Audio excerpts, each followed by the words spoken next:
Probably everyone who is interested in the fall of the Roman Empire will have noticed some eerie similarities between the late Roman Empire and the state of the Western democracies, especially Western Europe, but to some degree also the USA.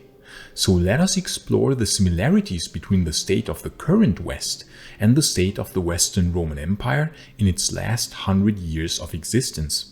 Well, this will certainly be a controversial video, but it is an important topic, so it must be discussed because Maiorian would not have shied away from such topics.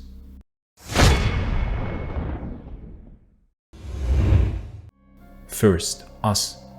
Well, yes, we ourselves, we are still exactly the same as in Roman times.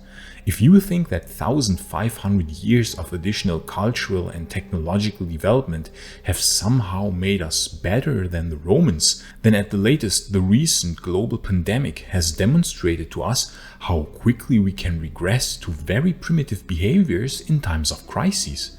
Genetically, we are identical to the Romans, since biological evolution is really slow. It takes place over tens or hundreds of thousands of years and not over thousands. So we are identical to the Romans. 2. Weak and incapable leaders. Isn't it fascinating how during the time of Rome's biggest crises, we would see incapable leaders such as Valens, Honorius, Arcadius or Valentinian III take up the eastern or western throne of the empire? Sure, we also had our heroes in the form of Stilicho, Aetius, Maiorianus, Marcellinus and Anthemius, but the most important and lasting decisions were made by the incapable emperors. Does that somehow sound familiar to you? If we just look at how the pandemic was handled politically in most Western democracies, or how badly immigration was and is being handled, we cannot help but feel reminded of Valens's failed handling of the Gothic immigrants in 376 AD.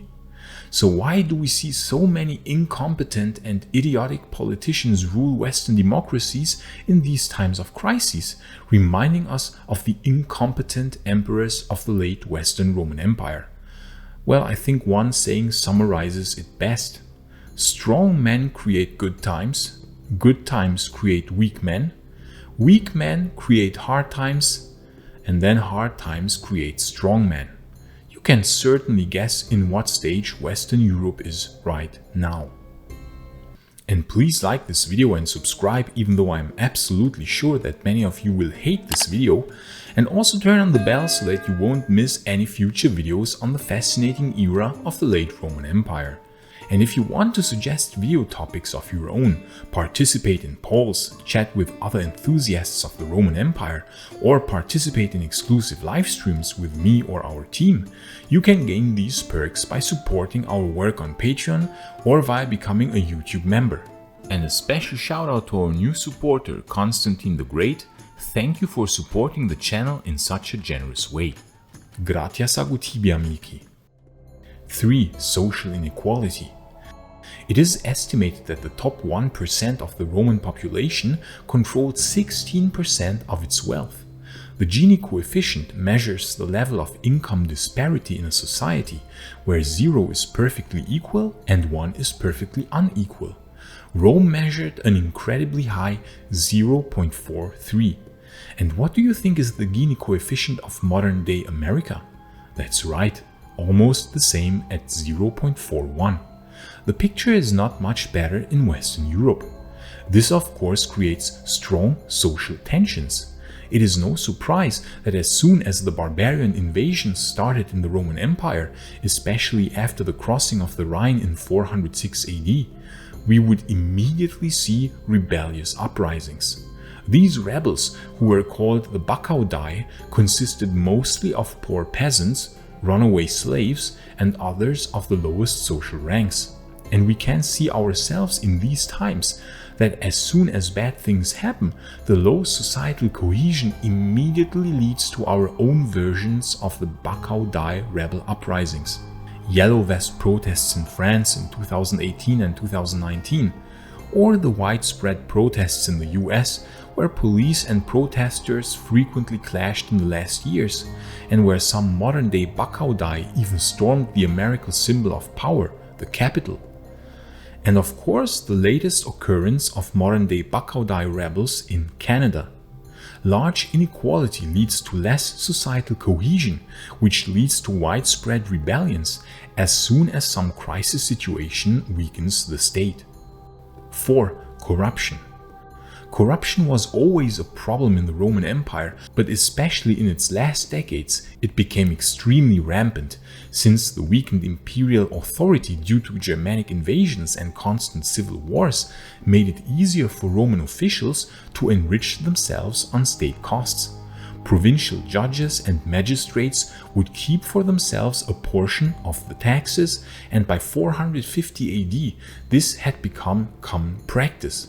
Our hero Emperor Majorian tried to address this in two of his laws, his Novellae Maioriani, and implemented measures to suppress such practices, such as the Novellae Maioriani II and V. But he did not rule long enough as to allow these reforms to take hold. Meanwhile, in our times, corruption among politicians has become so widespread that they aren't even trying to hide it anymore. In Germany, for example, we had politicians enriching themselves in times of the pandemic by making millions with dubious mask deals. In the US, agencies like the SEC that pretends to protect the people is misusing its power in order to enrich its high-ranking members. The presidents themselves are regularly sponsored by certain interest groups. Lobbying is commonplace. The corruption index in almost all Western democracies has risen in the last 10 years, with only a few countries left where corruption is low. This, of course, further undermines the stability of these societies and creates a further divide between the population and the political class, which in turn leads to further unrest, adding even more fuel for our modern-day Bachaudai. 5. Growing divide between leaders and population. All Western democracies, with the exception of Switzerland, are indirect democracies, meaning people elect leaders which then govern in their stead, with an agenda that should ideally reflect the wishes of the population. In Rome, the Roman Republic worked well for hundreds of years, but as the empire grew, the Republic became unstable and collapsed. It was supplanted by more autocratic systems, first by the Principate and then in the later empire by the Dominate under Diocletian or Diocletian. Most often, the Roman emperors would enact policies that went very much against the will of the population. This can now be witnessed in Western democracies as well. More and more often, the leaders choose to implement policies that go against the will of the general population. Opinion polls in France, the UK or Germany, for example, showed that an overwhelming part of the population disagree with the immigration policy of their leaders. The same picture regarding the pandemic policies, which completely bankrupted many small business owners. The growing divide between the ruling class and the general population, of course, leads to even more potential for rebellious uprisings. The Western democracies are thus becoming more autocratic, which can also be seen in more censorship laws and attacks on free speech. A very current example is the growing autocratic rule in Canada, a Western democracy that has always been regarded as the poster child of democracies. This confirms that the slide to more autocratic government forms is really not as far away as we would like to think. Diocletian would have been proud. 6. Debasement of the currency. In the previous video, we talked in detail about how the emperors systematically debased the Roman currency already starting in the 2nd century AD, leading to runaway inflation, thus creating huge problems for the empire starting in the 3rd century AD. And this problem was never solved even until the very end of the Western Empire. Does high inflation sound familiar to you? Similarly to the Roman emperors, our modern-day leaders respond to crises of all sorts by printing huge amounts of money, thus increasing the overall money supply, thus creating rampant inflation. In 2020 alone, the M2 money supply of the US has risen by 25.8%. This of course leads to a reduction in overall wealth of the general population, as wages do not rise fast enough to compensate for this effect. This in turn leads to a reduced purchasing power of the common person, leading to more poverty long term, and thus, you guessed it, more inequality and more societal problems. The Bacchaudai are greeting again. 7. Large migrations and failed immigration policies. If you ever studied the Great Migration period from the 4th to 7th centuries AD, you might have noticed how the fall of the Western Roman Empire started with failed immigration. It started with the Goths, who crossed the Danube River in 376 AD into the Roman Empire, seeking refuge from the brutal Hunnic horseback riders that were pushing westward. The Eastern Romans, completely overburdened with the situation, handled it as badly as one would expect. Thus the Goths at some point rebelled, leading to the Battle of Adrianople in 378 AD. Due to a bad and stupid decision of the Emperor Valens, the Romans lost, and henceforward we would see the Goths rampaging through the Balkans, sacking many cities, then Rome itself about 30 years later, and finally establishing their own kingdom in Hispania some 40 years after the Battle of Adrianople.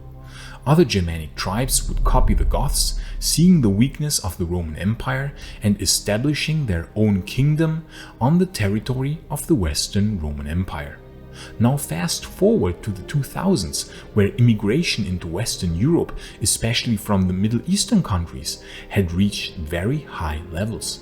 This would spike in 2015, where we had the Valences of our time proclaim that the best solution would be to just let everybody in without any checks whatsoever.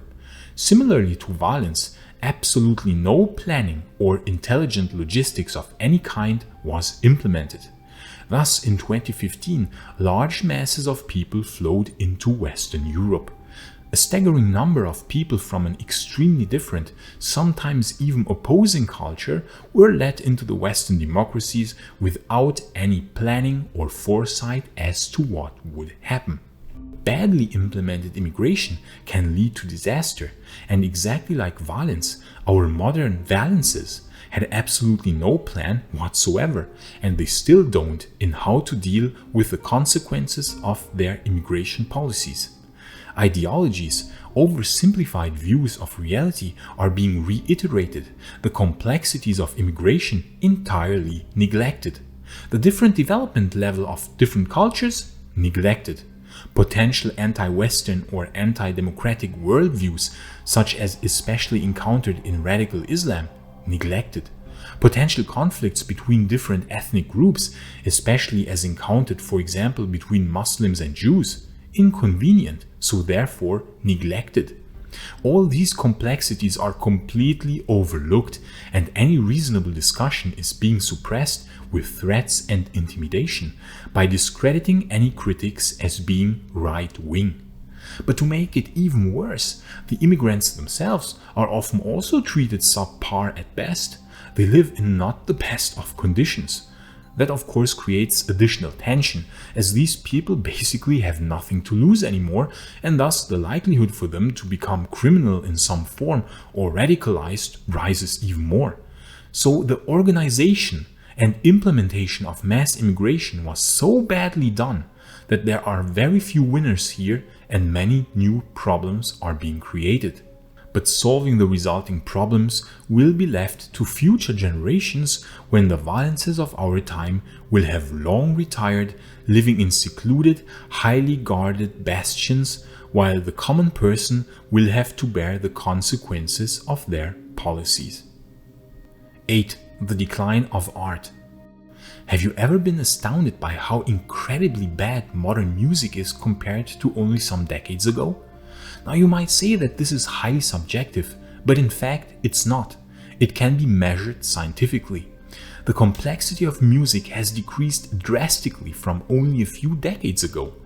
Joan Serra, a postdoctoral scholar at the Artificial Intelligence Research Institute of the Spanish National Research Council in Barcelona, has conducted an extensive study with the help of AI algorithms running through 500,000 pieces of music that were produced between 1955 and 2010. Sound color, texture, tone quality, harmonic content of the pieces, chords, melody, tonal arrangement, volume variance, richness, and depth were all examined. It was found that almost every metric has decreased, meaning that modern Western music has quantifiably less musical depth and complexity than during the 60s, where all the metrics were the highest. Only one metric has increased, namely loudness. Yes, the songs are becoming more stupid, but louder. Lady Gaga and co. can confirm. We could witness a similar decline in the quality of modern movies, where a focus is more often placed on pushing political ideologies, especially identity politics, than on good storylines. And what does Rome have to say to this? Ever wondered about the difference in the art styles of early Roman busts or statues compared to late Roman ones? While it certainly was a deliberate choice, we still cannot help but to be fascinated by the drop in complexity of the statues, starting at some point in the 3rd century AD. By the 4th century, the art style was much more simplistic, and yes, it is accepted that this was by choice, but the drop in complexity is still staggering. And later emperors such as Maiorianus would not even have busts anymore at all. We must discuss this in much more detail in a separate video, but even though the artistic choice might have been deliberate at first, this simplification also led to a deterioration of craftsmanship, and by the 6th century, one would have had trouble finding artisans capable of replicating a bust of Marcus Aurelius as in the olden times, especially in the West. The same picture with Roman coins. The elaborate details of early Roman coins are entirely missing in the later ones. Here again, the choice was probably deliberate at first, but it must have been more than only a deliberate choice, since the quality between a coin of, for example, Valentinian I and our friend Julius Valerius Maiorianus is staggering. And this cannot only be explained by choice and Christian artistic influence, since both emperors were Christian. It is fascinating to see how the art became less complex, more simplistic, reminding us of the degradation of music and movies in our time. 9. Self-hate and the rise of anti-self-directed views. I was struck by the similarity of how Christian zealots tore down statues of the old gods and often destroyed the old beautiful temples of antiquity with modern-day events. In 391 AD, Christian fanatics had stormed the Serapeum of Alexandria, tore down many statues, and destroyed invaluable works of antiquity. This happened in many cities, especially in the Eastern Roman Empire. Suddenly, seemingly out of nowhere, people would start tearing down the symbols of their old gods that only a few decades earlier had been a completely normal everyday part of life. The old values were now suddenly frowned upon, nay, even hated, and worldviews would become mainstream that made the old ways look evil. Roman society had started turning on itself. Now fast forward to today. Zealot mobs tearing down statues of people that only a few decades ago were perfectly fine and accepted, displaying a fanaticism probably on par with the zealot mobs in Alexandria of the year 391 AD. Views are being propagated that the Western democracies are evil. Self-loathing and shame is the new norm.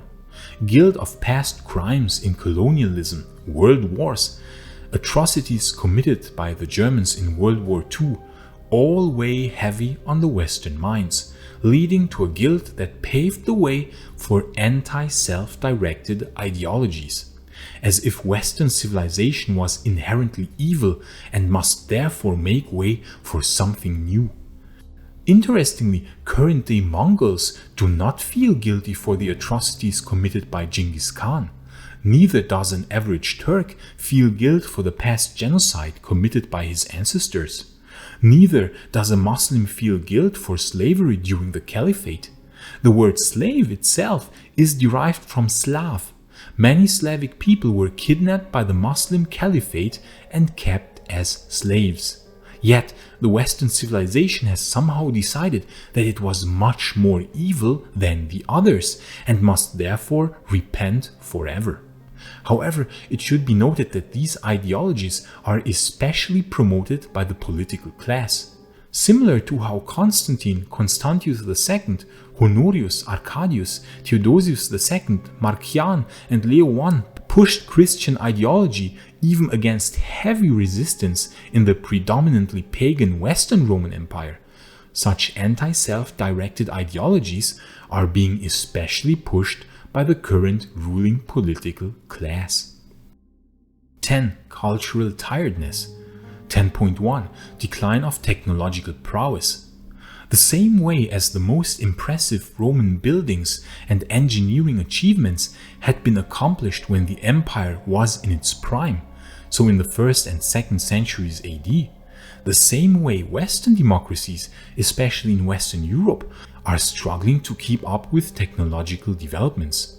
In Germany, this is especially staggering.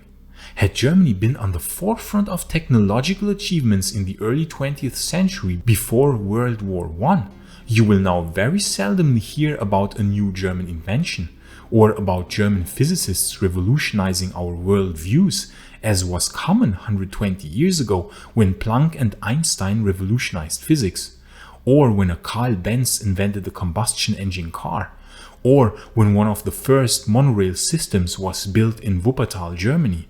It is as if Western Europe has become tired. It's as if the glory days are long gone, and the Western European democracies are still living off past achievements with an ever-decreasing drive for new accomplishments. Cultural decline goes hand in hand with technological decline, and so we cannot help but to feel reminded of the late Western Roman Empire, where we would see less and less impressive feats of engineering and technology after 400 AD. 10.2. The rise of stupid ideas and ideologies. But cultural tiredness also goes hand in hand with the rise of anti-self-directed ideologies, since a tired culture will start directing anger towards itself, as discussed before. But other simplified and not well thought through ideologies and ideas can rise and spread much more easily, which attack the established. Identity politics, new weird obsessions with race, or third-wave feminism, for example, go hand in hand with the overthrow of the old, the established. Since the culture of the West is now being touted as something inherently evil, new ideologies can rise and spread much more easily in this cultural void. Such ideas can become mainstream accepted views in a tired culture much more easily than in a vital one. 10.3. The unwillingness to defend the tired culture. A tired culture will see its population becoming unwilling to defend it. We are being reminded of Ammianus Marcellinus, who lamented the Italian population of the late 4th century as being cowards, unwilling to defend their empire. In the Roman Republic, for example, tens of thousands of Romans would die in the wars against Hannibal, yet only a short while later, the Romans would recruit tens of thousands of new legionaries from the native Italian population who would gladly fight and die for Rome. 600 years after Hannibal, the picture was very different. The Romans had become tired of defending their empire, so much so that Stilicho would have difficulty in finding any recruits in Italy, and in his desperation even started recruiting slaves. But even with that measure, The situation was so bad that Stilicho wanted to attack the Eastern Roman Empire to gain the province of Illyricum, which was an excellent recruiting ground with fresh barbarian troops. In fact, in the late Roman Empire, the Romans had become unwilling to defend their own empire, and so barbarian mercenaries, so-called foederati, would now almost make up the entire Roman army. Does the unwillingness to defend your country sound familiar to you? Take a look at this chart here. The more westward we go, the less willing people become to defend their country. Strange, right? We would think that especially the Western democracies are worth fighting for, but no, Eastern Europeans are much more willing to fight for their countries. This is the hallmark of a tired culture. The same as with the Romans 1600 years ago, modern Western Europeans have become completely unwilling to defend their countries. And this weakness of the West is noticed by others, and aggressive powers are not hesitating to exploit this, as can be seen now with current geopolitical events in Eastern Europe. History is repeating again. The West has become weak like the Western Roman Empire 1600 years ago. Back then, aggressive powers from the East exploited that weakness. Sounds somehow familiar, doesn't it? 11. Demographic decline. To make matters worse, Europe is seeing a demographic decline of epic proportions. This is of course one of the reasons for the immigration policies, as Western European politicians hope to reverse this trend in that way. But despite that, the percentage of old people in the Western European democracies is still growing and growing, with less and less earners having to support more and more retired people. We feel reminded of the late Western Roman Empire, where population decline must also have become a problem. Else emperors like Maiorianus would not have tried to address this. One of his laws should have prevented women under the age of 40 from being childless due to taking up Christian religious vows, which had led to a decline in births. Due to his short reign, however, the effect of this law must have been very limited.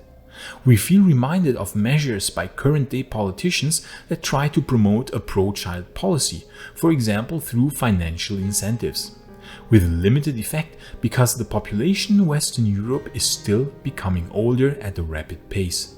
This of course cannot be financed long-term, and thus taxes and other contributions, for example into the pension system, will have to be raised. But that will not be enough, so more money will be printed, leading to more income inequality and hence even less societal cohesion. The Bacchaudai are greeting again. 12. Forever wars. Except for the two more peaceful centuries of the Roman Pax Romana in the 1st and 2nd century AD, the Roman Empire would find itself entrenched in almost constant warfare, from the very beginnings until the very end. Now compare these Roman forever wars with the US. After World War II, the US found itself fighting many wars in different countries, yet the military successes failed to materialize. One war after another with limited results, some even with disastrous consequences. Korea, Vietnam, Iraq, Afghanistan. The extremely high costs to maintain these constant wars would pose serious problems in the case of the Roman Empire, leading to a debasement of their currency and thus to rampant inflation and huge economic problems, as discussed in the previous video. The US military spending is by far the highest of any country in the world, and we all know that in order to finance this, the debt is being increased. And the higher debt can only be counteracted with, you guessed it, higher inflation. So more money printing. Thus, the very high financial burden of the extremely large military leads to a debasement of the currency, exactly as in the times of ancient Rome. It must be noted here that due to its unique geographical position, the USA is in a quite different position than Western Europe, and hence the matter of comparisons between the US and the Roman Empire must be analyzed in a video of its own. And it should be also noted that of course there are many differences between now and the late Roman Empire. Technology, globalization, much more interconnected trade networks, a higher developed diplomacy, just to name a few. So a one-to-one comparison might not always be accurate. I personally think that due to these differences, Western Europe will not fall as the Western Roman Empire. Globalization, interconnected trade, and technology will probably avoid a disastrous fall as 1500 years ago. But nonetheless, profound societal changes could be the consequence for Western Europe, as we see that there are many similarities to the Western Roman Empire. But let me end this on a positive note, because due to current geopolitical events in Eastern Europe, we currently can witness a reinvigorating of the West. Suddenly, united by a common enemy, it seems as if Western Europe is regaining some of its old confidence. It seems as if Western Europe is feeling its old strength return. The countries are much more united than the provinces of the Western Roman Empire were, and we don't have constant usurpers and civil wars, which is also a very big difference to the late Western Roman Empire. The Romans fought each other until the very end, even in the face of barbarian invasions, which obviously isn't happening in Western Europe. Therefore, I am not too pessimistic, and I think that the decline of the West, which we witnessed in the last decades, might be more akin to a cultural crisis than to the state of Western Rome after 406 AD. And the West might be rebounding now instead of declining. So then, what do you think? Will the similarities between now and the 5th century AD weigh more, or the differences? Do you think that Western Europe will fall, and if yes, why? And how might this fall look? And what about the USA? Do you agree that it is in a quite different position than Western Europe? Let us know what you think in the comment section. And if you are interested in how exactly the Roman Empire fell, you can watch this video here in the upper right corner. But if you are more interested in how the city of Rome fell, you can watch the other video in the lower right corner. I say thanks again to all friends of Roman history and to all who are like me absolutely fascinated by the late Roman Empire. Gratias amici imperii Romani and bene vale.